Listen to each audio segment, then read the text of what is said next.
Arjun son of Vyjayanthi ఈ cinema గురించి ప్రతి ఒక్కరు కూడా పాజిటివ్గానే రియాక్ట్ అవుతున్నారు. ఖచ్చితంగా కళ్యాణ్ రామ్కి మాత్రం ఈ సినిమా బిగ్గెస్ట్ హిట్.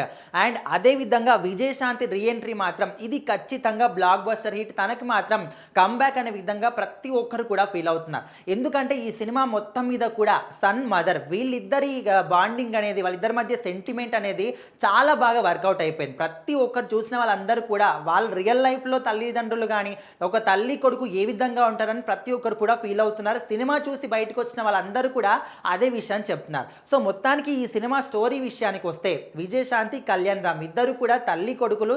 తన కొడుకు అంటే తను పోలీస్ ఆఫీసర్గా ఉన్నప్పటికీ తన కొడుకు కూడా అదే విధంగా పోలీస్ ఆఫీసర్ని చేయాలని తనకు ఒక కళ అంటే డ్రీమ్ ఉండింది. సో తను మాత్రం తన తల్లి చెప్పిన బాటలో కాకుండా తను గొడవల్లోకి వెళ్ళడం కానీ, ఊర్లో ఉన్నటువంటి గొడవల్లో తలదూర్చడం కానీ ఇదంతా కూడా చేసేవాడు. సో ఈ విషయంలో నేను చెప్పిన మాట నువ్వు వినడం లేదు, నా విధంగా నువ్వు అంటే నేను ఏ విధంగా పోలీస్ ఆఫీసర్ని అయ్యానో నువ్వు కూడా కావట్లేదు అనే విధంగా తల్లి కొడుకులు ఇద్దరి మధ్య దూరం అనేది పెరిగిపోతూ ఉంటుంది. సో ఇదే త్రోవలో ముందుకెళ్తున్న కొద్దీ ఇక్కడ విజయశాంతి అంటే తన తల్లి క్యారెక్టర్కి ఒక గతంలో జరిగిన ఒక గొడవలో కారణంగా రౌడీలు మొత్తం కూడా తనకే అంటే తినకు కూడా థ్రెట్ అనేది ఏర్పడుతూ ఉంటుంది. సో తినకే హాని కలిగినప్పుడు అప్పుడు ఆ సిచ్యువేషన్లో కొడుకు అని ఇప్పుడు తల్లికి ఎవరైనా హాని కలిగించినప్పుడు ఎవరు కూడా ఊరుకోరు. సో తను ఎంత దూరంగా ఉన్నా కూడా తన తల్లికి హాని కలుగుతుందని తెలిసినప్పటికీ తను వచ్చేప్పుడు తన తల్లిని కాపాడుకుంటారు. సో ఇద్దరు మళ్ళీ కలిసిపోతూ ఉంటారు. సో ఈ స్టోరీ మొత్తానికి కూడా హైలైట్ ఏంటంటే కళ్యాణ్ రామ్ చేతి నరుక్కొని తన తల్లికి బర్త్డే విషయం చెప్పడం అనేది స్టోరీ మొత్తానికి కూడా హైలైట్గా నిలిచింది. సో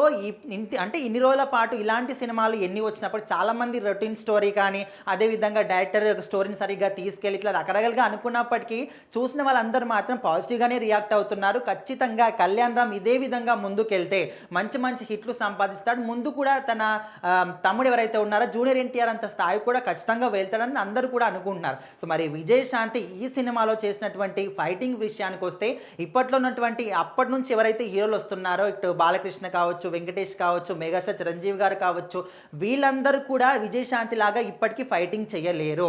ఇప్పుడు ఇంత ఏజ్లో కూడా తను ఇన్ని రోజుల తర్వాత కంబ్యాక్ ఇచ్చినప్పటికీ కూడా తను అప్పట్లో లేడీ సూపర్ స్టార్ అని ఎంత మంచి ఒక పేరు సంపాదించుకుందో స్టిల్ ఇప్పటికి కూడా అదే పేరుని మాత్రం ముందుకు తీసుకెళ్తుంది. సో మొత్తానికి అర్జున్ సన్ ఆఫ్ వైజయంతి ఈ సినిమా మాత్రం ఖచ్చితంగా ఇటు కళ్యాణ్ రామ్కి, విజయశాంతికి మాత్రం ఒక మంచి సూపర్ డూపర్ హిట్ అని అందరూ కూడా ఫీల్ అవుతున్నారు. ఇంకా కొంతమంది నెగిటివ్గా మాట్లాడినప్పటికీ అది మాత్రం ప్రతి ఒక్క సినిమాకి కామన్ పాయింట్.